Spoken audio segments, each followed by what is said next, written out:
Bueno, chicos, continúo con el tema de higiene y seguridad.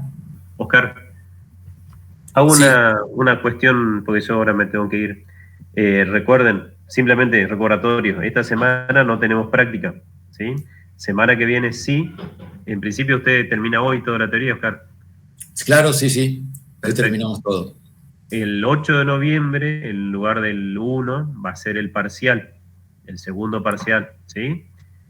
Para eso, para que vayan agendando, entrarían todos los temas restantes hasta lo que da Oscar hoy. Y la semana que viene, 9:30, los esperamos en la facultad. Vamos a hacer algunas prácticas en el aula de la que es pérdida de cosecha más que nada. Y después vamos a ir al campo. Y bueno, y el 8 sería el segundo parcial. Y la semana siguiente, o sea, el 15, serían los recuperatorios para aquellos que no hayan aprobado alguno de los parciales. ¿Estamos? ¿Ok? Bien. Profe, Gracias, Oscar. una consulta. ¿Hay Sí. alguna novedad del tema de las notas del primer parcial? Sí. Ya deberían. Ahora le digo a Gonzalo que las cargue. Dale, dale, gracias. Nos vemos.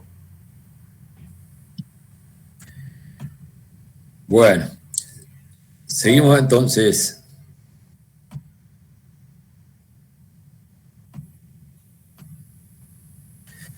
Bueno, como les había comentado, ya les había adelantado, lo que vamos a ver en la parte de higiene y seguridad, que es un tema realmente importante en el sentido de que estamos involucrados la vida de las personas, ¿no?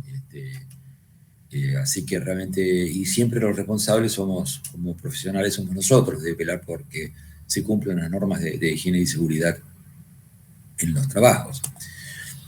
Así que bueno, fíjense, por ejemplo, el tema de los ruidos. El ruido, que es bastante común que lo tengamos en todo lo que son la parte de maquinaria agrícola, de mecanización.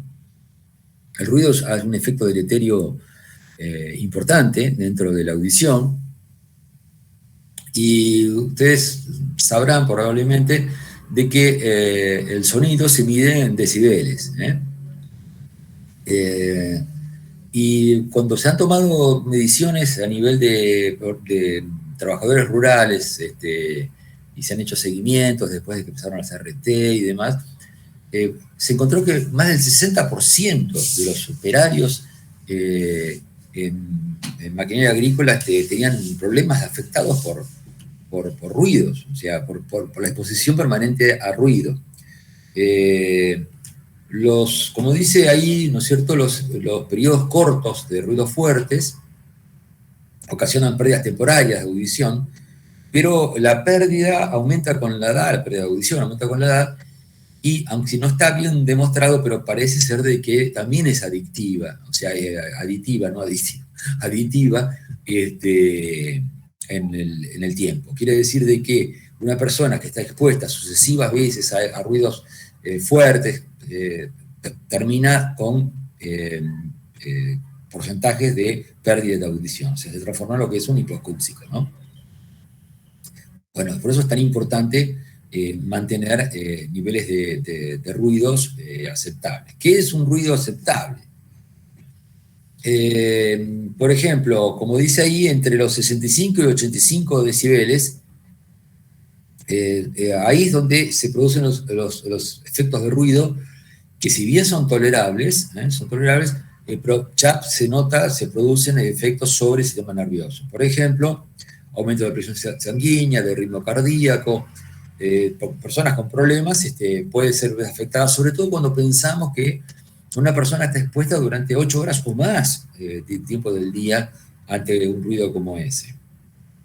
O sea, los ruidos que tenemos con seguridad son ruidos por debajo de los 65, 70 decibeles, es donde lo que sabemos que la persona lo puede tolerar bien. Pero el ruido por encima de 85 ya empezamos a tener problemas. Los ruidos, el origen de los ruidos en general, ¿no es cierto?, están hablando de, el origen son en el escape, en los motores, por ejemplo, la aspiración de los motores, sobre todo los turbos, los ventiladores, y lo que es vibración. Todo eso son los orígenes en general de ruidos en la parte agrícola que vamos a tener. Y una cosa interesante que les comento para que ustedes simplemente como conozcan, fíjense acá como se dice que se comienza a perder la sensibilidad a las altas frecuencias y progresivamente se va a las bajas.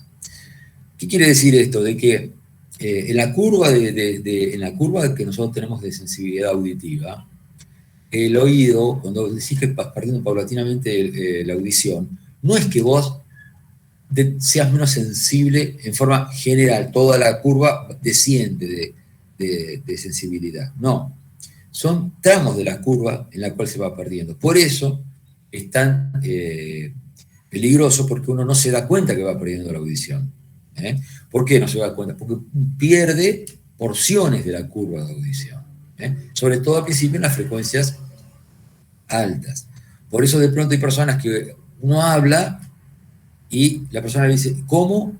¿Qué pasó? Perdió una palabra, pero perdió una palabra porque esa inflexión de voz no la pudo pescar. ¿Se entiende? Y esa persona por ahí no se da cuenta de que tiene una pérdida de audición. No digo que uno no escuche una palabra necesariamente haya una pérdida de audición, pero quiero decir de que la sintomatología no es tan clara y puede ser que haya personas que tienen pérdidas de audiciones y no se dan cuenta que están perdiendo la audición. Acá el tema es tener conceptualmente lo que es la eficiencia de seguridad que tiene que estar en consonancia con lo que es el uso de la maquinaria y de la mecanización en general con, obviamente, el hombre. Y esto tiene que ser un circuito permanente de ida y vuelta en la cual uno tiene que estar viendo la interrelación que se produce entre estos tres elementos, o sea, el uso del hombre, de la máquina y la eficiencia y la seguridad que tiene que estar permanentemente en armonía, ¿no? Cuando hablamos de ergonomía y seguridad, la palabra ergonomía, ergo, del griego que es hombre, y la ergonomía es el estudio de las medidas del hombre. Entonces, cuando decimos que algo es ergonómico, significa que algo fue diseñado, realizado, en base a las medidas del hombre. Cuando digo medidas, no solamente me refiero a las medidas antropométricas, me refiero también a las medidas, a los esfuerzos posibles, a la agudeza de visión, a la agudeza de audición, o sea, todo lo que hace las mediciones de un humano que puede relacionar con el medio externo, con el medio que lo va a rodear. Entonces, cuando yo diseño una máquina, tengo que diseñarla por un hombre, tengo que diseñarla en base a lo que un hombre puede hacer y que sea confortable para un hombre. Por ejemplo, un pedal de embrague, para no dar una cosa común, ¿no? Un pedal de embrague. Si un pedal de embrague no se diseña con un esfuerzo compatible con lo que puede hacer una persona con una pierna izquierda, y en forma seguida, hay operaciones que está operando el pedal, tiene un problema muscular o un problema de articulaciones, un problema de cansancio excesivo, que va a hacer que esa persona obviamente esté en condiciones negativas de trabajo. O sea, que entonces les quería mostrar, por ejemplo, un ejemplo de decir, bueno, ¿cómo hago? Tengo que hacer un embrague que sea capaz de soportar, o sea, que sea capaz de mover sin esfuerzo por parte de la pierna de un hombre. Eso es hacer un embrague ergonómico. ¿Estamos? Esa sería la idea. Entonces, fíjense que no necesariamente ergonomía y seguridad están implicadas. Algo ergonómico no necesariamente es seguro. Y mucho menos algo seguro no necesariamente es ergonómico. Por eso son los dos conceptos que hay que manejar: la ergonomía y la seguridad. Y esto es aplicable a los comandos, a las cabinas, a los niveles de ruido, a las vibraciones, a la visibilidad. La persona tiene que tener para hacer los trabajos, tiene que tener visibilidad en todo su ámbito, porque justamente son las formas de atenuar los riesgos. Acuérdense los conceptos, ¿no? El riesgo implica una posibilidad de peligro. Conocer los riesgos, yo conozco los riesgos, puedo arbitrar las medidas de seguridad y reducir el peligro. El riesgo va a existir, pero el peligro no, o por lo menos va a estar atenuado. ¿Se entiende?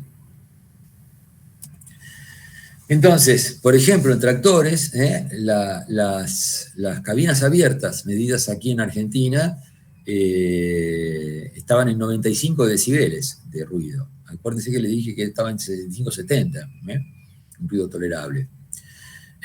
Sin cabina, los ruidos están medidos en 102 decibeles. O sea, las cabinas cerradas de 87 a 90 y el promedio de 90,4 de medición de ruido.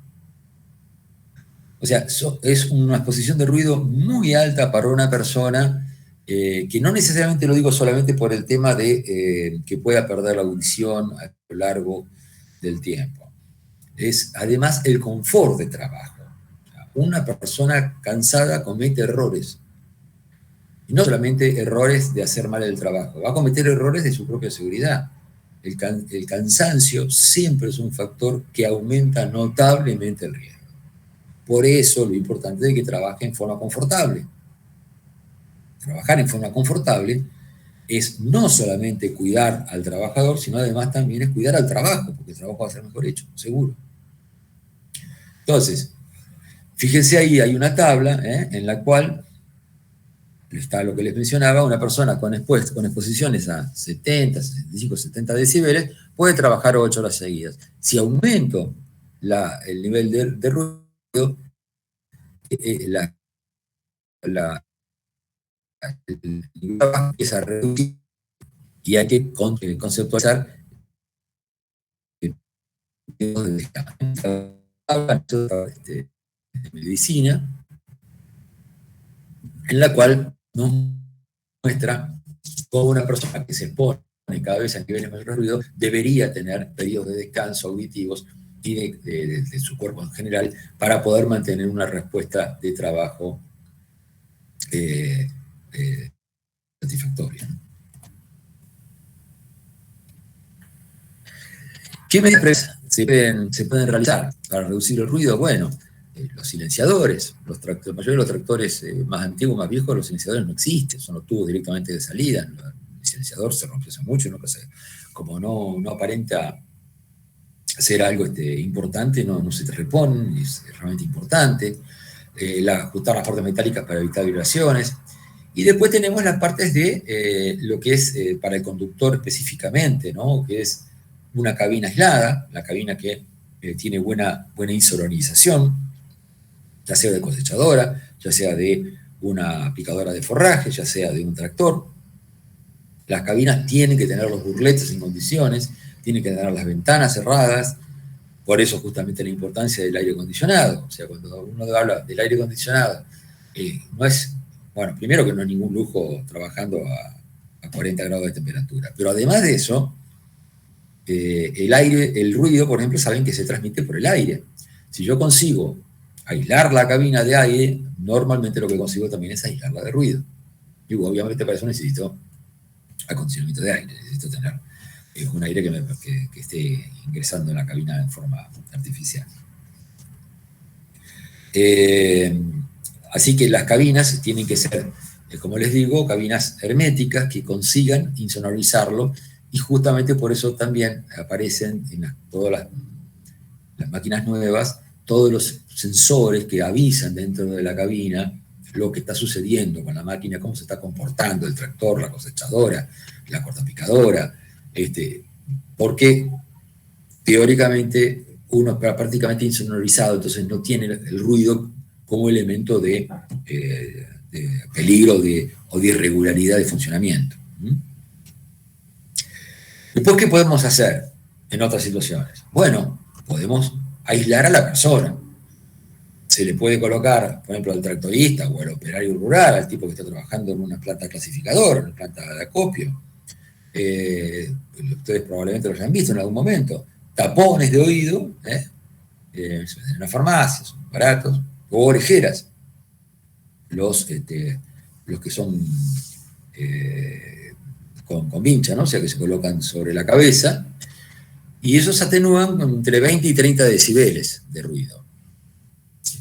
Siempre uno tiene que tratar de que esa sea la última barrera a la cual yo recurrí. Cuando ponemos un operario o un operador que está frente a un molino, por ejemplo, trabajando haciendo balanceado, le pongo orejeras para cuidarle el oído al tipo, y además para que no se estrese, que no tenga, como les decía, que no solamente la audición, sino también todo el sistema, todo el organismo sufre, consigo de pronto el objetivo ese. Pero también, acuérdense de que el uso, como les digo, de tapones orejeras, también son un factor de riesgo, de aumento de riesgo, porque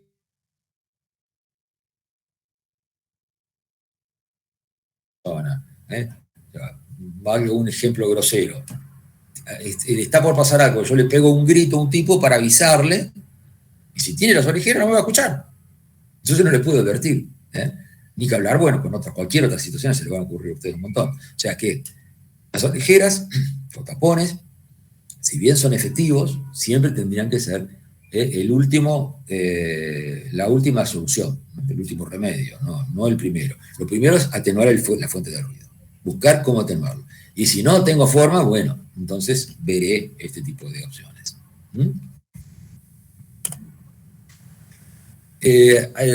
Hay uso de herramientas también, que son interesantes y situaciones de riesgo que son más frecuentes de lo que ustedes piensan. Por ejemplo, las llaves ajustables, llamadas francesas o inglesas, llaves ajustables, ustedes vieron, tienen una parte fija, que es el cuerpo, y tiene una parte que es la que se mueve. Bueno, el sentido siempre de fuerza tiene que ser sobre la parte fija, sobre la parte rígida del cuerpo, nunca sobre la parte movible.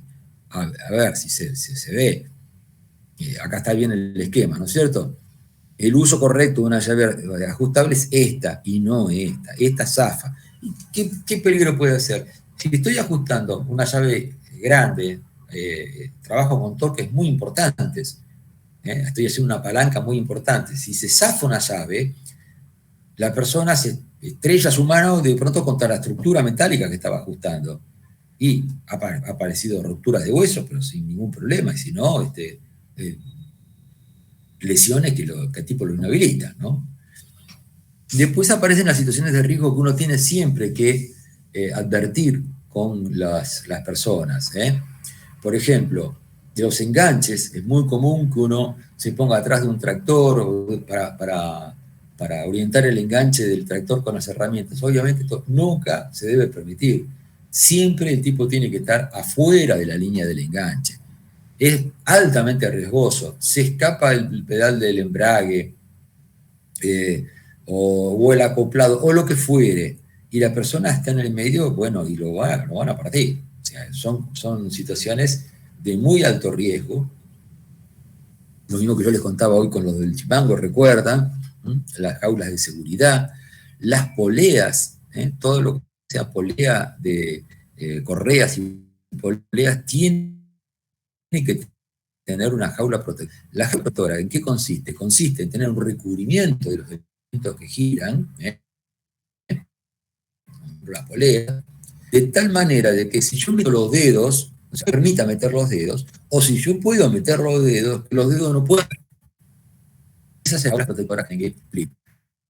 Que en general, las máquinas cuando son nuevas vienen todas con eso porque son obligatorias, ¿no?, en los diseños.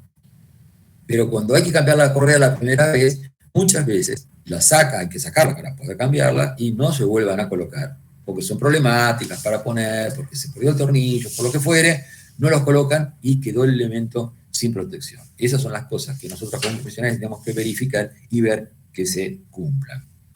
Otra situación típica de riesgo, fíjense que también es un problema de sentido común, muchas de las cosas que les estoy diciendo, es tener, cuando uno se mete abajo de elementos pesados para hacer alguna reparación o lo que fuere, siempre asegurarnos de los soportes que no sean soportes inestables. Por ejemplo, un gato hidráulico de botella de ninguna manera es un elemento de soporte para que yo me arriesgue a meter mi cuerpo o una parte de mi cuerpo debajo de la estructura.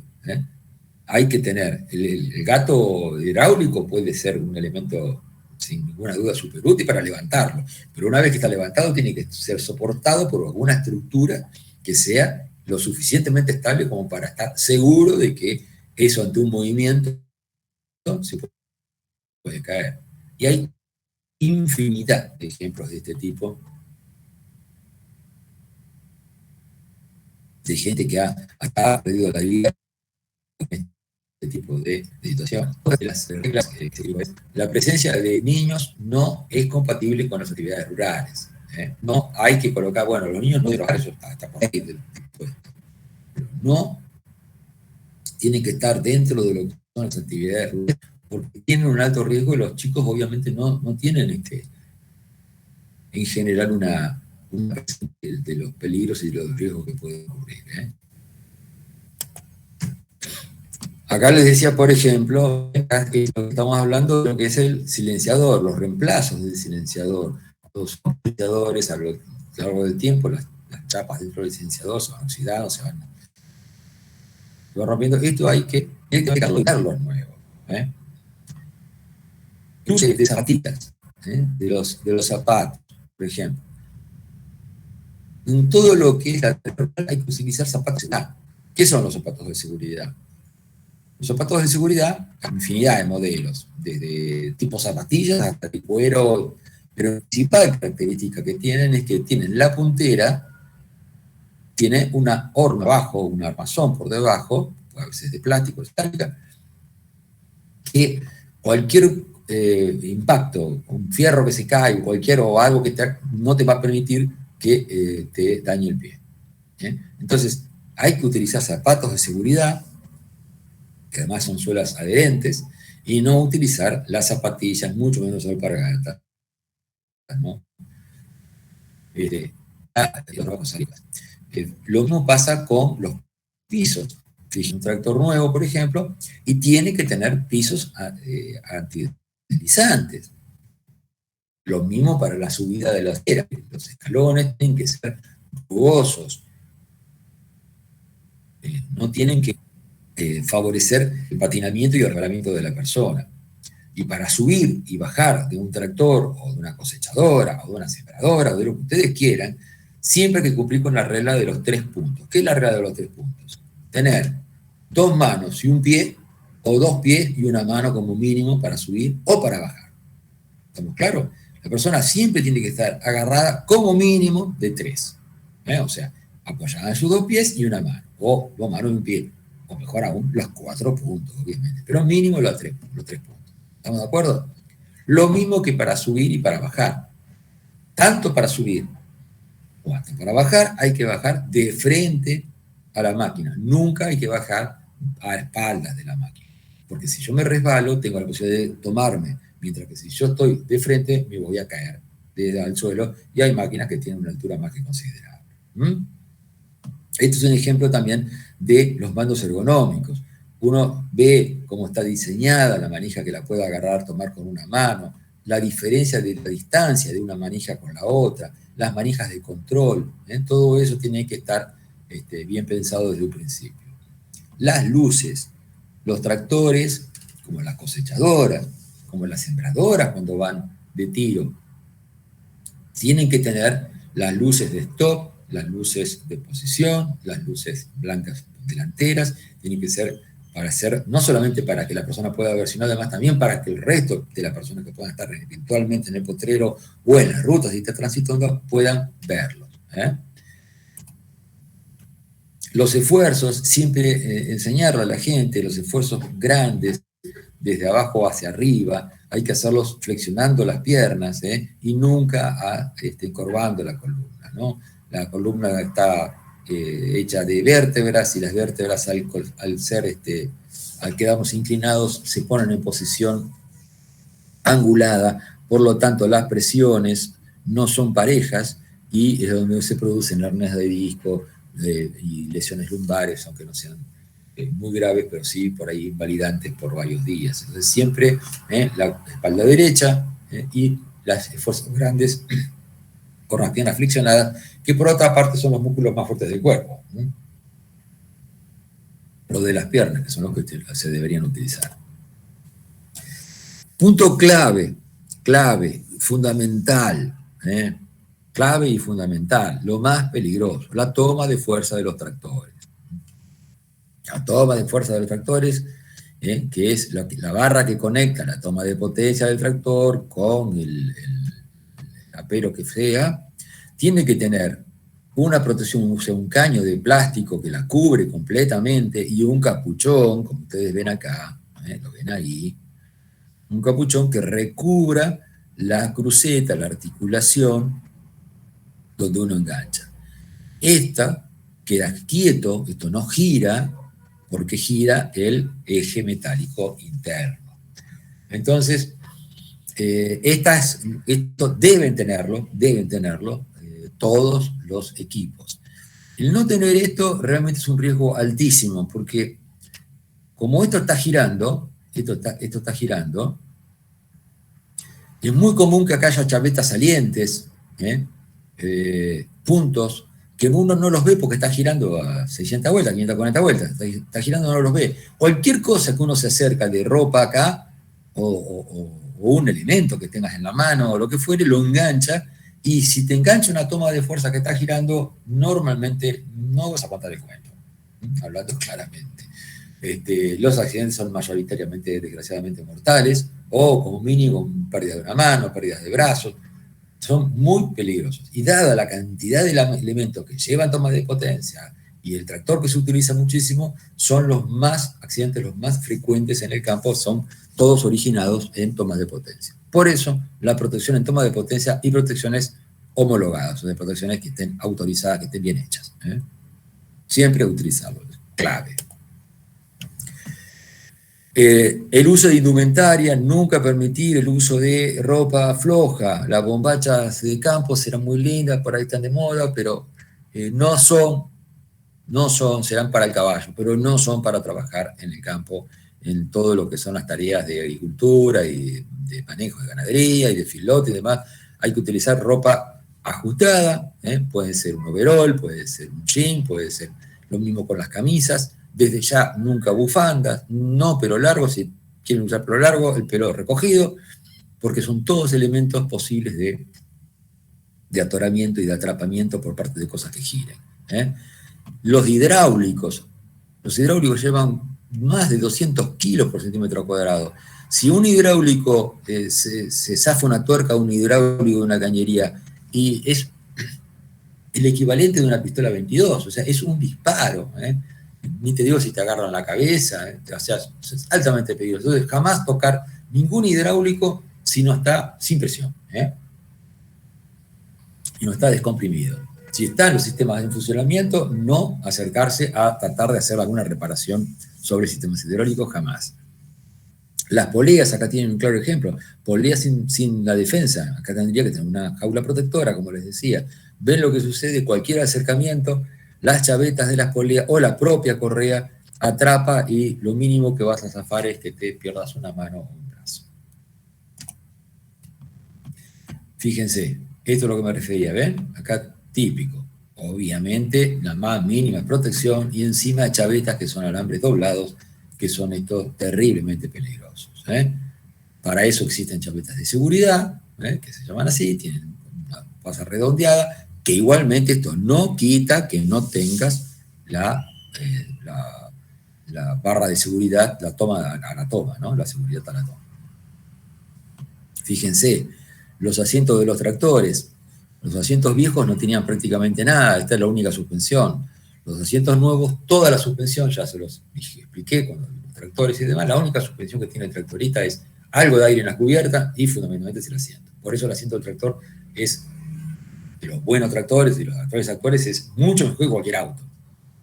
Se pueden regular en todo sentido, en alto, en dureza, adelante, atrás, y se debe regular, el tipo lo tiene que regular para trabajar cómodo, y además la suspensión de ese asiento es la suspensión de su cuerpo y todo el efecto sobre columna y los riñones. Entonces el asiento tiene que estar en buenas condiciones. Es necesario que el asiento del conductor esté bien, esté lubricado y esté trabajando en condiciones aceptables. Los vuelcos. Vuelco antero posterior del tractor y vuelco lateral. Los más comunes y frecuentes son los vuelcos laterales. Los vuelcos laterales es producto de trabajar en terrenos desnivelados o en pendientes. ¿Y por qué? O una piedra, por ejemplo, alguna cosa, alguna irregularidad. ¿Y por qué? Porque el tractor, acuérdense, no tiene suspensión. Entonces es muy fácil de que vuelque un tractor. Tenemos un tractor con el tractorista. Este tractor no tiene barra antivuelco, ni tiene cabina. Este tractorista, a menos que tuvo la suerte de que saltó antes de que el tractor vuelco, fue medio equilibrista, este tractor es seguro que está muerto. Nadie se salva de un vuelco de un tractor que pesa mínimo 6 toneladas en el cuerpo. Nadie. Así que el vuelco antero-posterior todavía es peor. El vuelco antero-posterior se da mucho cuando tenemos conectado, haciendo fuerza, de tomas por encima de la barra de tiro, y hacemos esfuerzos muy grandes. Entonces, el tractor directamente se levanta sobre sí mismo, porque no patina, si no puede patinar, directamente se levanta y hace un vuelco antero-posterior. Lo mismo pasa si está subiendo una pendiente muy empinada. Al tener el centro de gravedad muy alto y las ruedas diferentes, es fácilmente volcable hacia atrás. Pero les vuelvo a repetir, el vuelco más común es el lateral. Para eso, el tractorista tiene que saber lo que está haciendo, comprender los riesgos de manejo de un tractor, por un lado, y por el otro lado, tenemos que tener barra antivuelco, mínimo, una barra antivuelco, y si tenemos barra antivuelco, cinturón de seguridad. Y si no, tener una cabina, pero homologada, una cabina que me certifique que fue probada para el vuelco del tractor. Porque la cabina que me hace mi mecánico Don Pascual del pueblo puede ser muy linda, muy buena, pero seguramente si el tipo está dentro y el tractor vuelca, se va a aplastar y va a aplastar totalmente al tractorista encima. Así que la cabina tiene que soportar el vuelco de un tractor. Para eso viene con una chapa identificatoria en el interior que dice que pasó la prueba de vuelco, donde se probó que el tractor volcara con la cabina puesta y que adentro la cabina no se deformó para matar o dañar al tractorista. Y ahí llevan cinturón de seguridad. Si me toca tener la desgracia de trabajar con un tractor sin barra, sin cabina, bueno, no le pongo cinturón de seguridad. Si tiene una posibilidad de zafar, es sin cinturón. Y el cinturón está muerto. Bueno, esto es lo que les decía. Centro de gravedad alta, los vuelcos son muy posibles dentro de un tractor, por eso el cuidado altísimo que hay que ponerle. Y esto es lo que les decía, si está tirando de la barra de tiro y está todo bien puesto, esto teóricamente debería patinar y no debería pasar más nada. Pero si yo tomo de por encima de la barra de tiro hacer esfuerzos, este tractor acá sí puede volcar hacia atrás. Y para que tengan una idea, el punto de no retorno llega en 3/4 de segundo. Y para volcar completamente tarda 1,5 segundos. Bueno. Ya terminando, la toma de potencia tiene también un protector, un capuchón protector.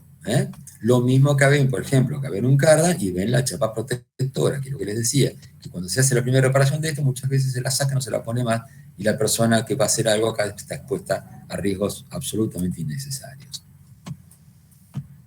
El tema de la salud tiene mucho que ver con la seguridad, que es lo que les decía. Una persona que se siente mal, que está mareada, que está descompuesta, que está afiebrada, es una persona no solamente que va a hacer el mal trabajo, sino es la persona que está predispuesta a tener el accidente.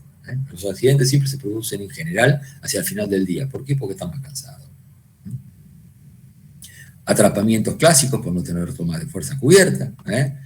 El tema del frenado del tractor, que ya les dije con el tema de los frenos, los cuidados que hay que tener. Y eso en cuanto a tractor. Me voy a tomar 5 minutos, menos de 5 minutos, y les quiero comentar, para que no lo tengan que leer después de internet, que es bastante veces trabajoso, lo básico de la ley de tránsito para maquinaria agrícola. Además de las luces que ya les mencioné y demás, les comento algunos tips para que ustedes sepan. Si llevamos en tándem, tractor acoplado, el otro acoplado, como típico de los cosecheros, que se hace, la distancia máxima es de 25 metros en el tren. Nunca más de 25 metros de largo puede llegar a tener un tren que llevamos acoplados. Los acoplados siempre tienen que tener cadena de seguridad además del enganche. La velocidad máxima es de 40 km por hora para maquinaria agrícola. La maquinaria agrícola, los tractores y maquinaria agrícola siempre deben circular solamente con horas de luz del día. No pueden circular de noche. Tienen que circular por caminos alternativos. El ancho que pueden ocupar está en el orden de los 3,5 metros del ancho, el máximo ancho posible tolerable. Arriba de esos anchos hay que pedir permisos especiales a la policía caminera para que se lo avise. Los trenes de tracción que van en la ruta tienen que estar siempre señalizados con luces ámbar atrás, o sea, amarillas atrás, balizas, bandera de seguridad, y si son de 25 metros tienen que llevar también un vehículo con balizas avisando a 30, 50 metros atrás, avisando que se van a encontrar con el tren de trabajo este. No pueden circular por autovías ni autopistas, tampoco. Si el día se oscurece porque va a llover, tampoco pueden circular. Pues tienen que tener luz del día y condiciones óptimas de visibilidad. Así que eso, le quería dar esos tips de manejo en ruta para que ustedes sepan a qué atenerse para el tránsito, que sobre todo es muy común en los contratistas. Bueno, chicos y chicas, muchísimas gracias por la atención. ¿Alguna duda? ¿Ninguna? Bueno. No, Profe, con respecto a seguros y patentamiento de los tractores para andar en la ruta, ¿eso se rige hoy en día o cómo es? Sí, buena pregunta. Mirá, eso es a nivel provincial. A nivel nacional no, pero a nivel algunas provincias te exigen que llevan un patentamiento. Pero es a nivel provincial, no es ley nacional. En la nación no está, el patentamiento es opcional. O sea, vos podés patentarlo o no a una maquinaria agrícola. La ventaja de tenerla patentada es de que al tenerla patentada, ante un robo vos podés actuar. Si no la tenés patentada es mucho más complicado. Lo que te exige hoy, te digo, algunas provincias sí te piden el patentamiento. Pero el seguro sí, el seguro, eso es nacional, perdón, ¿no? Porque me dijiste dos cosas, seguro y patentamiento. El seguro, para si tiene que circular, cualquier vehículo que esté circulando tiene que tener seguro para civil, por lo menos, para terceros.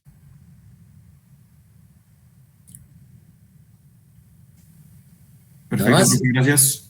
Bueno, estamos. Y licencia de conducir de carga, ¿no? Por supuesto. Bueno, hasta luego, chicos. Hasta luego. Muchas gracias, profe. Tenga buena semana. Hasta luego. Gracias, igualmente. Chao.